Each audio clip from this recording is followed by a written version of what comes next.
सांगलीच्या त्रिकोणी बागेला उतरती कळा. प्रशासकीय दुर्लक्षामुळे नागरिकांचा संताप. सांगली शहराच्या सौंदर्यात भर घालणारी आणि नागरिकांच्या विरंगुळ्याचे केंद्र असलेली त्रिकोणी बाग सध्या प्रशासकीय अनास्थेचा बळी ठरली आहे. बागेची झालेली दुर्वस्था आणि सोयीसुविधांचा उडालेला बोजवारा यामुळे स्थानिक रहिवासी आणि लोकहित मंचने आक्रमक पवित्रा घेतला आहे.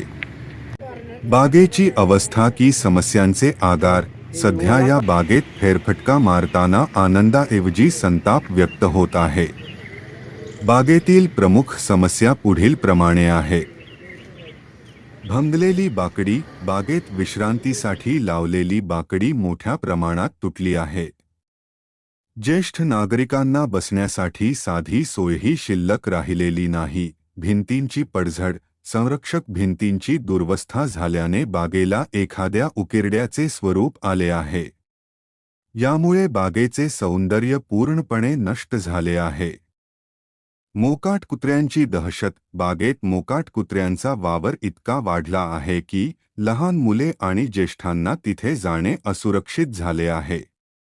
चावा घेण्याच्या घटना घडण्याची भीती व्यक्त केली जात आहे.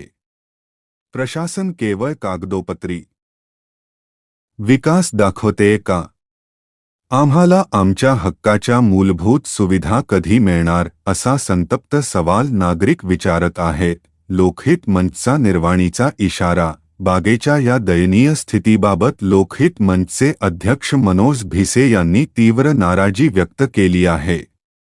त्यांनी मागणी केली आहे की बागेतील तुटलेल्या बाकड्यांची तात्काळ दुरुस्ती किंवा नवी मांडणी करावी. भिंतींचे सुशोभीकरण करून बागेला पुन्हा ऊर्जितावस्था द्यावी. महानगरपालिकेने मोकाट कुत्र्यांचा बंदोबस्त करून नागरिकांना सुरक्षित वातावरण द्यावे. तातडीने उपाययोजना केल्यास जनआंदोलन छेडण्याचा इशाराही यावेळी देण्यात आला आहे. सम्यक महाराष्ट्र न्यूजसाठी प्रमोद चिनके, सांगली. बातम्यांचे अपडेट्स मिळवण्यासाठी सम्यक महाराष्ट्र न्यूजला फॉलो करा. नमस्कार, मी आशा पाटील. गेली कित्येक वर्षे मी इथं त्रिकोणी बागेमध्ये फिरायला येते. आमचा बराच ग्रुप आणि सिनियर सिटीजन इथं रोजचे फिरायला असतात. पण आज जी ह्या बागेची अवस्था झाली आहे ती अतिशय दयनीय झालेली आहे. तिच्यामध्ये जे बाजूचे कठडे आहेत ते सगळे ढासळलेले आहेत. बसायला वृद्ध लोकांना बाकडी होती ती बाकडी नाही आहे. बाजूला जी लहान मुलांच्यासाठी खेळणी होती किंवा घसरगुंडी वगैरे असले काही खेळ होते तेही इथून काढून नेलेले आहेत. आणि बागेच्या बाजूला जे गटार केलेलं आहे ते पूर्ण ओपन आहे. सगळा कचरा त्याच्यामध्ये टाकला जातो आणि त्याच्यामुळे तिथं पाणी तुंबून वास येतो. तर ह्यासाठी शासनानं महानगरपालिकेनं ह्याच्याकडे लक्ष दिलं पाहिजे. ह्याच्यामध्ये एखादा कामगार नेहमीचा कायमस्वरूपी इथं रुजू केला पाहिजे. आणि इथं जे वृद्ध लोकांच्यासाठी एक विरंगुळा केंद्र आहे त्याच्यावरती चांगल्या पद्धतीनं लक्ष देऊन ह्या लोकांचं जगणं सुसह्य केलं पाहिजे ही मी अपेक्षा करतो. आम्ही इथं हास्य क्लबमध्ये रोज येतो आहे. आम्ही ज्येष्ठ नागरिक आहे, पण इथं काय व्यवस्था नाही आहे. इथं सगळे बाग मोडलेले आहेत. परत वॉचमॅन नाही आहे. लोट झाड स्वच्छता नाही आहे. सगळी कुत्री येऊन इथं नाचतात, अंगावर येतात आमच्या. आम्हाला यायचं का नाही हे आम्ही रोज विचार करतोय. कुत्र्याला भिवून रोज कुत्री इथं नाचतात, समोर गाड्या लावतात. पाणी मारायला लागले की एका ठिकाणीच पाईप सोडून जाते, कोण मारते काय कळत नाही. आणि सगळं पाला वगैरे पडलेला आहे. दारात गाड्या लावतात, या जायला वाट नसते.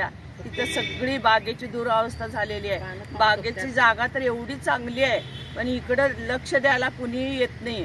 आज वर्ष झालं वॉचमॅन नाही आहे तिथं. त्याच्यामुळं तुम्ही ह्याची दखल घ्यावी आयुक्तांनी, ही माझी विनंती आहे. गेले 20 वर्ष आम्ही त्रिकोणी बागेत हास्यकल्प चालू आहे. आमच्या बागेची दुरावस्था आहे. बाकडे वगैरे तुटलेले आहे, ते बसवून द्यावे. आणि पावसाळ्यामध्ये आमचे इथं बसायला काय व्यवस्था नाही, शेड वगैरे बांधून द्यावे. आम्ही ज्येष्ठ नागरिक आहोत, आम्हाला सुविधा करून द्यावेत. ही आमची तुम्हाला नम्र विनंती आहे. आम्ही बसायला बाकडे असतात ते पूर्णपणे तुटलेले आहेत. आम्हाला बसायला व्यवस्था केलेली नाही आहे. त्यामुळे बागेचं सुशोभीकरण करावं, आम्हाला बाग घालून मिळावेत.